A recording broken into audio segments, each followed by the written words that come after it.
ನಮಸ್ಕಾರ ಎಲ್ಲರಿಗೂ, ನಾನು ಆಶಾ. ಅಡುಗೆ ಆ್ಯಂಡ್ ಆರ್ಟ್ಸ್ ಚಾನಲ್ಗೆ ನಿಮಗೆಲ್ಲರಿಗೂ ಸ್ವಾಗತ. ಇವತ್ತು ಒಂದು ಅದ್ಭುತವಾದಂಥ ಕಷಾಯ ಮಾಡೋದನ್ನು ಹೇಳ್ಕೊಡ್ತಾ ಇದ್ದೀನಿ. ಎಲ್ಲರೂ ಕೂಡ ಈ ಕಷಾಯವನ್ನು ಟ್ರೈ ಮಾಡಿ.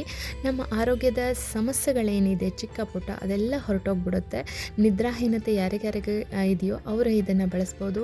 ಯಾರಿಗೆ ನೆನಪಿನ ಶಕ್ತಿ ಕಡಿಮೆ ಇದೆಯೋ ಅವ್ರಿಗೆ ಸಹಿತ ಕೊಡಬಹುದು. ಚರ್ಮ ಯಾರಿಗೆ ಡ್ರೈ ಅನಿಸ್ತಾ ಇದೆಯೋ, ಒಣಗೋಗಿದೆಯೋ, ಕೂದಲು ಉದುರ್ತಾ ಇದೆಯೋ ಅವರು ಕೂಡ ಕುಡಿಬೋದು. ಸುಮಾರು ಔಷಧಿ ಗುಣಗಳ ಉಳ್ಳಂತಹ ಈ ಶಂಖಪುಷ್ಪ ಏನಿದೆ ಅದು ನಮ್ಮ ದೇಹಕ್ಕೆ ತುಂಬ ಒಳ್ಳೆಯದು, ನಮ್ಮ ಆರೋಗ್ಯವನ್ನು ವೃದ್ಧಿಸುತ್ತೆ. ಅದಕ್ಕೋಸ್ಕರ ವಾರದಲ್ಲಿ 4 ದಿನ ಈ ಕಷಾಯನ ಕುಡಿತಾ ಬನ್ನಿ. ಹೂವನ್ನು ಕಲೆಕ್ಟ್ ಮಾಡಿ ಒಂದು ಗ್ಲಾಸ್ ಬೌಲಿಗೆ ಹಾಕೊಳ್ತಾ ಇದ್ದೀನಿ. ಉಗುರು ಬೆಚ್ಚನ ನೀರು ಹಾಕಿ ಒಂದು 10 ನಿಮಿಷ ಈ ರೀತಿಯಾಗಿ ಬಿಟ್ಬಿಡ್ತೀನಿ.